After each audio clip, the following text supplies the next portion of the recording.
সহজ রেসিপিতে বিফ বিরিয়ানির রেসিপি। তো আজকে আমি তোমাদের সাথে এই বিরিয়ানি রেসিপিটা শেয়ার করব। হাই গাইস, আসসালামু আলাইকুম, welcome back to my channel. কেমন আছো তোমরা সবাই? আশা করছি ভালো আছো। আল্লাহর রহমতে আমি অনেক ভালো আছি। তো গাইস, আজকে আমি তোমাদের সাথে শেয়ার করব সবচেয়ে সহজ রেসিপিতে বিফ বিরিয়ানির রেসিপি। তো তার জন্য কিন্তু এখানে আমি নিয়ে নিছি আলু। আর এখন যেহেতু শীতকালীন, তো সেই ক্ষেত্রে কিন্তু ছোট ছোট আলুটা দিলে বিরিয়ানির মধ্যে অনেকটা ভালো হয়। আর নিয়ে নিছি ডিম। তো আলু আর ডিমগুলোকে একটু লবণ আর হলুদ দিয়ে ভালোভাবে মাখিয়ে নিচ্ছি ভাজার জন্য। তো ভিডিওটি ফার্স্ট থেকে লাস্ট পর্যন্ত দেখতে থাকো, আশা করছি ভালো লাগবে। আর ভালো লাগলে প্লিজ একটি লাইক আর একটি সাবস্ক্রাইব করে পাশে থাকবে। তো দেখো, আলু আর ডিমগুলোকে আমি ভালোভাবে মেখে নিচ্ছি যাতে প্রত্যেকটার গায়ে ভালোভাবে লেগে যায়। তো এরপরে কিন্তু আলু আর ডিমগুলোকে আমি ভালোভাবে ভেজে নেব। তো ভাজার জন্য কিন্তু তাওয়াটা অলরেডি বসায় দিছি, তেলটা গরম হয়ে গেছে। একে একে ডিম, তারপরে হচ্ছে আলু, সবগুলো আমি এখানে ছেড়ে দেব। দিয়ে তারপরে কিন্তু উল্টিয়ে পাল্টিয়ে একেবারে লাল করে ভেজে নেব। আর শীতের সময় কিন্তু আলুটা দিলে বিরিয়ানিতে অনেকটা ভালো লাগে। তো দেখো, আমি কিন্তু একেবারে লাল করে ডিম আর আলুটাকে ভেজে নিছি। তারপরে কিন্তু এই ডিম আর আলুটাকে এক সাইডে রেখে আমি মাংসটাকে রান্না করে ফেলছি, দেখতেই পাচ্ছ। এখানে কিন্তু গরুর মাংসটাকে একেবারে মেখে ঝুঁকে আমি বসাইছিলাম। আর মাংসটা কিন্তু একেবারেই ভুনা ভুনা হয়ে আসছে। তো আমি মাংসটাকে আরও কিছুক্ষণ রান্না করে নেব, যেহেতু গরুর মাংস, আর গরুর মাংস কিন্তু সিদ্ধ হতে একটু টাইম লাগে। তো যেহেতু অল্প অল্প পানি আছে, তো তার জন্য কিন্তু এখানে আমি এই আলুগুলোকে দিয়ে দিচ্ছি যাতে আলু আর মাংসটা একই সাথে একইভাবে সিদ্ধ হয়ে যায়। তো দেখো, আলুটা দেওয়ার পরে কিন্তু ভালোভাবে একটু নেড়ে চেড়ে দিচ্ছি। দেওয়ার পরে কিন্তু হালকা আছে আমি আলু আর মাংসটাকে বসায় রাখবো যাতে আলু আর মাংসটা সিদ্ধ হয়ে যায়। তো দেখো, আলু আর মাংসটাকে কিন্তু আমি হালকা আঁচে বসায় রাখছিলাম।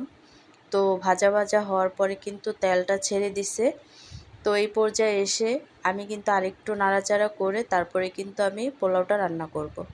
তো দেখো, এখানে কিন্তু আমি পোলাওটা রান্না করব, তার জন্য দিয়ে দিছি পরিমাণ মতো পানি, দিয়ে দিছি কাঁচামরিচ কুচি, তেজপাতা, আর হচ্ছে দারচিনি, এলাচি, দিয়ে দিচ্ছি স্বাদ মতো লবণ।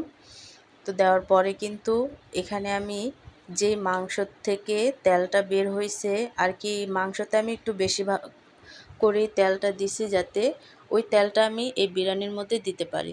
তাতে দেখা গেছে ফ্লেভারটা অনেক সুন্দর আসে, খেতে অনেকটা ভালো লাগে। তো দেখো, এখানে কিন্তু আমি মাংসর সম্পূর্ণ তেলটা ছেঁকে তারপরে কিন্তু অ্যাড করে দিছি। দেওয়ার পরে অনবরত নেড়ে চেড়ে তারপরে কিন্তু পানিটাকে আমি ফুটিয়ে নেব। তো দেখো, পানিটা কিন্তু বলক চলে আসছে।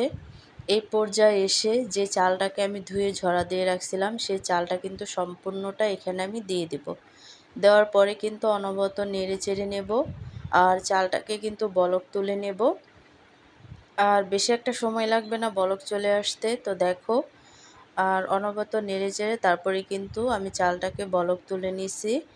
আর এ পর্যায়ে এসে এই চালটাকে আরেকটু পানিটা কমিয়ে আমি দমে রেখে দেব। তো দেখো, আমি কিন্তু পানিটা কমিয়ে তারপরে কিন্তু চালটাকে দমে রাখছিলাম। তো রাখার পরে কিন্তু এখানে আমি যেই মাংসটাকে আগে থেকে রান্না করে রাখছিলাম সেটা কিন্তু এখনই আমি দিয়ে দেব। চালে কিন্তু পানি আছে, তো এই সময়তেই কিন্তু এই মাংসটা দিলে অনেকটা ভালো হয়। দেখা গেছে চালের সাথে একবারেই ম্যাচড হয়ে যায় আর কি, লাড়াচাড়া করতে করতে দেখা গেছে চালের সাথে ভালোভাবে মিক্স হয়ে যায়।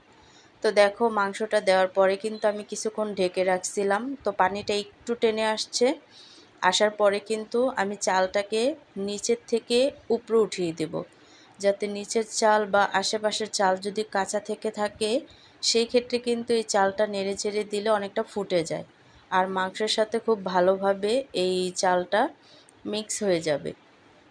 তো এভাবে করে কিন্তু আস্তে আস্তে আমি সম্পূর্ণ চালটাকেই মাংসর সাথে মিক্স করে আবার ঢেকে দিয়ে আমি পোলাওটা রান্না করে নেব। তো দেখো, আর এই পোলাওটা কিন্তু এখন দমে রেখে রেখে রান্না করতে হবে, যাতে দেখা গেছে কিছুক্ষণ পর পর নেড়ে চেড়ে দিতে হবে যাতে চালটা কাঁচা থেকে না যায়। আর একেবারেই কিন্তু পোলাওটা একেবারে মিক্স হয়ে গেছে মাংসের সাথে, দেখতেই পাচ্ছ। তো এই পর্যায়ে এসে আমি আরও কিছুক্ষণ দমে রেখে আবারও উল্টিয়ে দেব। তো দেখো আমি কিন্তু আরও কিছুক্ষণ দমে রাখছিলাম, তারপরে কিন্তু উল্টিয়ে দিচ্ছি। তো এভাবে করেই কিন্তু পোলাওটাকে ভালোভাবে রান্না করতে হবে। আর পোলাওটা কিন্তু এভাবে রান্না করলে চালটা কোনোভাবেই কাঁচা থাকে না, সম্পূর্ণ চালটা কিন্তু সিদ্ধ হয়ে যায় আর মাংসর সাথে খুব ভালোভাবে মিক্স হয়ে যায়। তো দেখো আমি ভালোভাবে কিন্তু কিছুক্ষণ পর পর এভাবে করে নেড়ে চেড়ে তারপরে কিন্তু উল্টিয়ে পাল্টিয়ে দিচ্ছি। আর এই কাজটা অনেকটা সময় নিয়ে করতে হবে।